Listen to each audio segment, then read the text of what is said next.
Is India going to replace China as the hub of global economy? In 2000s, the size of the Chinese economy, manufacturing sector and GDP was 2 to 3 times larger than that of India.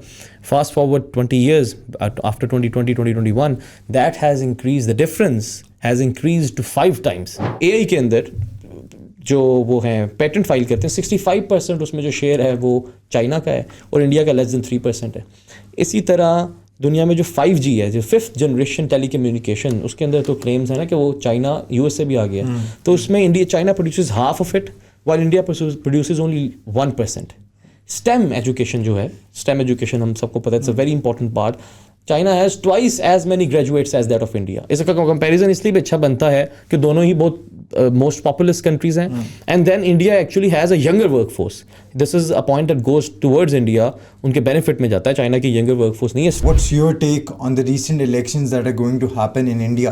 And what is the global impact that they are going to leave? Pakistan has its own demons to fight, its own set of problems to deal with. When the election results are announced, तो global economy पे और regional economy में पर भी इतना ज़्यादा effect नहीं होगा if Modi stays in power. हाँ, नया आएगा तो फिर then things will readjust. India spent nearly 1.3 trillion Indian rupees on the elections. और उनका poverty percentage जो as according to reports जो है that is 39%. But since 2011 they have not released the data around poverty in the country. Elections के अंदर spending करना, sloganeering करना, ये सब कुछ ख़ास तौर पे साउथ एशिया या एशियन पॉलिटिक्स का बड़ा एक इम्पॉर्टेंट हिस्सा होता है. ऑन पेपर जो इंडिया कहता है कि हमारे 271 मिलियन, 250-270 इसके दरमियान है, India has lifted 271 million people out of poverty. ठीक है, ये क्लेम ऑन पेपर तो बड़ी अच्छी है. दूसरा ये जो एक एब्सोल्यूट पॉवर्टी को मेजर करने का इंडेक्स है ना, मेरे ख्याल से 2.something डॉलर्स है वर्ल्ड बैंक के मुताबिक डेली. इंडिया उसके मुताबिक अपनी पॉवर्टी नहीं बताता.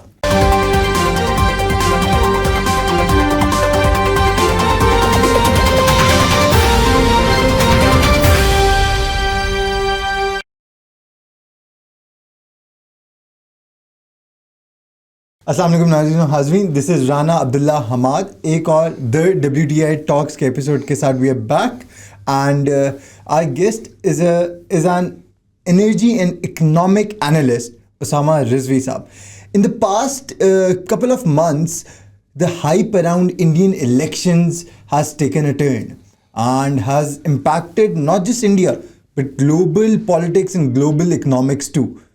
And we are here going to discuss about the impact of Indian elections with Osama. Assalamu alaikum. Assalamu alaikum ji. How are you, Osama? Absolutely fine, and thank you so much for having me today. Did you know that India spent nearly 1.3 trillion Indian rupees on the elections? और उनका poverty percentage जो as according to reports जो है that is 39%. But since 2011 they have not released the data around poverty in the country. What's your take on it? अच्छा, Indian election overall is, आज को आपको पता नहीं, ये जो साल है, ये जो this was known as the year of the elections. तो इसमें जो सेफोलॉजिस्ट हैं, सेफोलॉजी कहते हैं द स्टडी ऑफ इलेक्शंस को, तो वो काफ़ी बिजी रहे हैं. One of the most important elections is of course the one we discussing right now, India का. By the very number, by the share number of the population, now the largest population in the world, वहाँ जो भी impact होगा, जो भी event होगा और उसके जो भी इम्पैक्ट होंगे, जो भी डेवलपमेंट्स होंगी, वो naturally will have a lot of regional impact and also a lot of international consequences as well. India, we should also remember, is also part of the Western Alliance by the virtue of being a key ally or a strategic ally in the region for that of the US, acting as a counterweight, counterbalance to that of the Chinese economy or China. तो इस लिहाज से discuss करने से पहले ज़रूरी है थोड़ा सा कॉन्टेक्चुअलाइज करना, बड़ा इंपॉर्टेंट है. इसके साथ साथ इंडिया के अंदर, पाकिस्तान जैसे पूरी दुनिया के अंदर जो इस वक्त इकोनॉमिक हालात चल रहे हैं वो भी बड़े एक इंटरेस्टिंग हैं. Unfortunately interesting in the way के debt, public debt highest levels पे है, पॉवर्टी रेट्स बढ़ रहे हैं. सो मच सो के जो SDGs हैं which will end in about 6 years 2030 के अंदर, उसमें जो ज़ीरो पॉवर्टी वाला SDG है, द मैनी पीपल से क्या we are so far behind it कि it is no longer possible that we achieve that. Unfortunately, even in Pakistan 10 million people recently were added below the poverty line. India के अंदर भी ऐसा। अब India का जो केस आपने पूछा है इलेक्शंस के अंदर स्पेंडिंग करना, स्लोगेनियरिंग करना, ये सब कुछ ख़ास तौर पे साउथ एशिया या एशियन पॉलिटिक्स का बड़ा एक इम्पॉर्टेंट हिस्सा होता है। हमने भी अभी रिसेंटली इसको विटनेस किया है। जब जहाँ तक बात है कि इन्होंने एक 1.3 ट्रिलियन रुपये आप कह रहे हैं स्पेंड किए हैं, दैट इज़ वन साइड। इसको करना चाहिए था, नहीं करना चाहिए था, एक डिफरेंट बहस है। लेकिन क्या मोदी की गवर्नमेंट ने या जो इंडिया की ओवरऑल इकॉनमी है उसने कैसा फेयर किया, एंड डिड दैट वारंट के इतने पैसे स्पेंड किए जाएं, वो एक और पॉइंट है जो हम डिस्कस करते हैं। इंडिया ने, जैसे आपने बताया है, कुछ 12-13 साल हो गए अपना जो पॉवर्टी का ऑफिशियल डेटा 2011 वो पब्लिश नहीं किया। दूसरा ये इशू है कि ऑन पेपर जो इंडिया कहता है कि हमारे 271 मिलियन 250-270 इसके दरमियान है, India has lifted 271 million people out of poverty. ठीक है, ये क्लेम ऑन पेपर तो बड़ी अच्छी है, बट इसको आप थोड़ा सा आगे एनालाइज करते हैं तो पता लगता है कि जो प्रोफेसर्स हैं, जो एकेडमिक्स हैं, जो रिसर्चर्स हैं, वो कहते हैं कि इंडिया यूज़ करता है मल्टी डायमेंशनल पॉवर्टी इंडेक्स। ठीक है, ये मेजर यूज़ करता है पॉवर्टी को मेजर करने के लिए।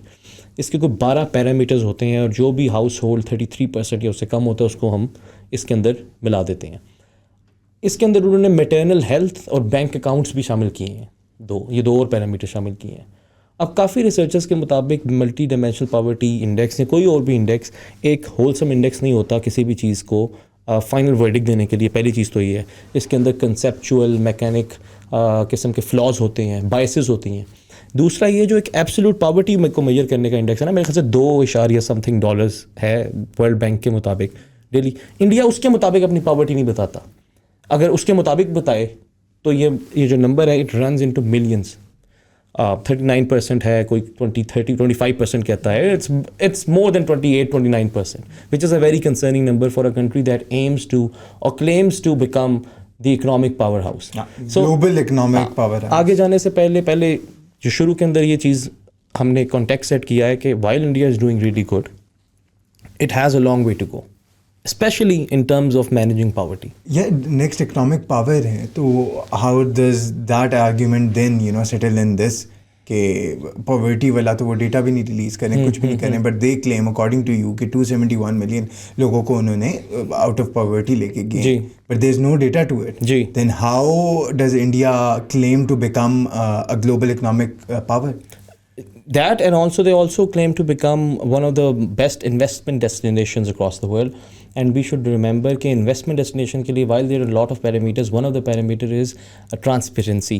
Western economies या OECD economies जिन्हें बोलते हैं, Organization of Economic Cooperation and Development, या advanced economies, industrialized economies, इन सब में काफ़ी फ्लॉज हैं, वी ऑल नो, पॉलिटिकल भी, इकोनॉमिक भी। One of the things that is a guiding principal for all of them is transparency in the data.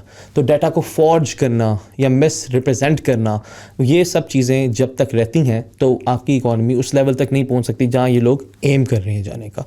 इसके साथ साथ इंडिया की GDP ग्रोथ काफ़ी इंप्रेसिव रही है। अगर आप उसके स्टार्टअप का कल्चर देखें, स्टार्टअप के अंदर पिछले 2 सालों में $70 अरब का इन्फ्लक्स हुआ है, which is really good actually. Indian representation in international markets and international labor markets has increased. Apple का हम सब ने देखा कैसे उन्होंने अपना ऑफिशियल उधर आउटलेट खोला है।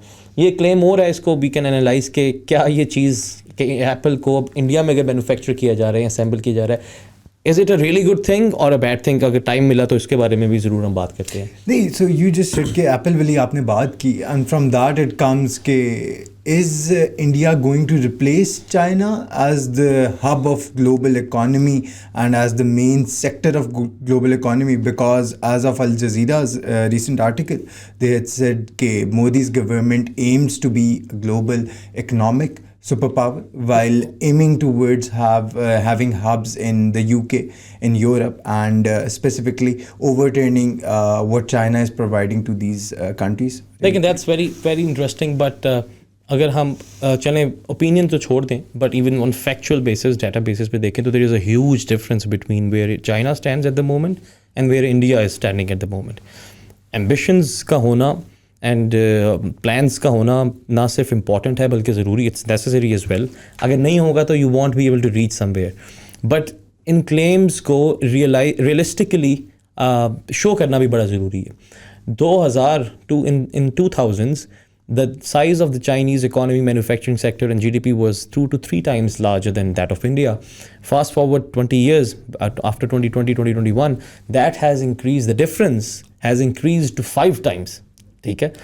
एंड जो सारी एजम्पशंस की जाती हैं कि इस साल के बाद इंडिया उसको क्रॉस कर देगी, या वो एजम्पशंस होती हैं कि चाइना रुक जाएगा. So in real world that doesn't happen. India grow करता रहेगा बट चाइना भी ग्रो करता रहेगा. सो वो जो लैग इफेक्ट है एक लैग का, वो परसिस्ट करेगा until unless there is a stellar growth. तो इसमें जो पॉइंट मैं बताने लगा हूँ, देर आर मैनी मेट्रिक्स जिसके अगेंस्ट आप इस क्लेम को मेजर कर सकते हैं. देखिए ना, ये तो एक तो आपका मेरा ओपिनियन है, क्या आपको लगता है किसी को नहीं लगता, लेकिन हर चीज़ को पैरामीटर्स के ऊपर डिस्कस करना होता है. किसी भी कंट्री को सुपर पावर बनने के लिए, रे डैलियो की book once again changing world order, 32 metrics उसने दिए हैं, 32 मेजर्स उसने दिए हैं. फिर उसने शॉर्ट टर्म मॉडल के लिए 16, उससे कम 8 मेजर्स. उसमें एजुकेशन भी है, साइंटिफिक प्रोग्रेस भी है, जीडीपी भी है, इकोनॉमिक इंटीग्रेशन भी है. R&D के अंदर China spends 2% of its budget, India spends less than 0.7. जो दुनिया में पेटेंट्स, आपको पता है, कोई आप रिसर्च करते हैं या कोई वो करते हैं, डिस्कवरी करते हैं कोई, तो आपको पेटेंट फाइल करते हैं, आपके दिस इज़ नाउ योर्स. तो मेरे पास ये डाटा था कि दुनिया में जो AI के अंदर जो वो हैं पेटेंट फाइल करते हैं, 65% उसमें जो शेयर है वो चाइना का है और इंडिया का लेस देन 3% है. इसी तरह दुनिया में जो 5G है, जो 5th जनरेशन टेली कम्युनिकेशन, उसके अंदर तो क्लेम्स है ना कि वो चाइना US से भी आ गया. तो उसमें China produces half of it while India produces only 1%. STEM education जो है, STEM एजुकेशन हम सबको पता है, it's a very important part. China has twice as many graduates as that of India. इसका कंपैरिजन इसलिए भी अच्छा बनता है कि दोनों ही बहुत मोस्ट पॉपुलस कंट्रीज हैं. And then India actually has a younger work force. This is a point that goes towards India, उनके बेनिफिट में जाता है. चाइना की यंगर वर्क फोर्स नहीं है. स्टिल ये सारा का सारा इसका अभी ये जो सिनेरियो चल रहा है. एंड 20 ऑफ द बिगेस्ट जो टेक के अंदर फर्म्स हैं, उनको जो by revenue, those are Chinese. So India का फुटप्रिंट उधर है, रीजन के अंदर बहुत इंपॉर्टेंट है, military wise, economic wise, diplomatically. But जो कंपैरिजन हम करें तो ये जो रियलिटीज़ मैंने कुछ बताई हैं उनको देख के करना चाहिए. तो जो क्लेम को आप क्लेम रखते हैं आप उधर, लेकिन उसको थोड़ा सा कंटेक्चुअलाइज कर लेते हैं. तो वन मे से कि यार it will take a lot more years than other people presume to India, for India to reach where China is at the moment. So what you are trying to say concisely, that India is, or in the next decade or two, won't be able to become China in the context of the next global economic power. Of course, उसकी reason सिर्फ a very simple argument is कि while India will grow, will China's growth stall? It will not. ठीक है. मतलब अगर कोई unexpected event ना हो जाए जब तक, तो until unless China continues to grow as well, India, so the pace, the difference in the very pace, और ये जो अभी मैंने बताए हैं, by definition it will take a lot of time for them to reach there. They have already performed so well. मतलब यार UK को उन्होंने पीछे छोड़ दिए. They're now the 5th largest economy in the world. In terms of inflation, in terms of GDP growth, मेरे ख्याल से 7% उनका रेट था, while the world was going down. सारी की सारी GDP growth नीचे आ रही थी. चाइना में थोड़ा सा स्लो डाउन आ गया, but India was doing good. So balanced analysis, they're doing perfectly well, no mistake in that. But when you compare it with the other thing, तो तब differences emerge होते हैं, stark divergences आती हैं. With the footprint in the global market, specifically in aspect to economics, what's your take on the recent elections that are going to happen in India, and what is the global impact that they are going to leave, not just on their neighbors but globally too? Okay, neighbors में interestingly, for instance, importantly Pakistan, diverging point of views once again. अभी recently एक tweet थी, वो 3-word tweet Rahul on fire Pakistan में की थी एक political leader ने. तो उसके ऊपर पाकिस्तान में तो कोई इतनी attention नहीं मिली, बट इंडिया के अंदर उनकी स्पीचेस के अंदर, उनके टेलीविजन शोज़ के अंदर, इवन मोदी जो कि अवॉइड करता है नॉर्मली डायरेक्ट करना बीजेपी के जो रैलीज हुई हैं, उसके अंदर उसने उस वर्ड को यूज़ करके कहा है कि जो कांग्रेस है, it is in it is in cahoots with Pakistan. तो जो एंटी पाकिस्तान और वो जो पूरा उसको स्टोक किया गया फियर्स को, तो ये चलता रहेगा यार.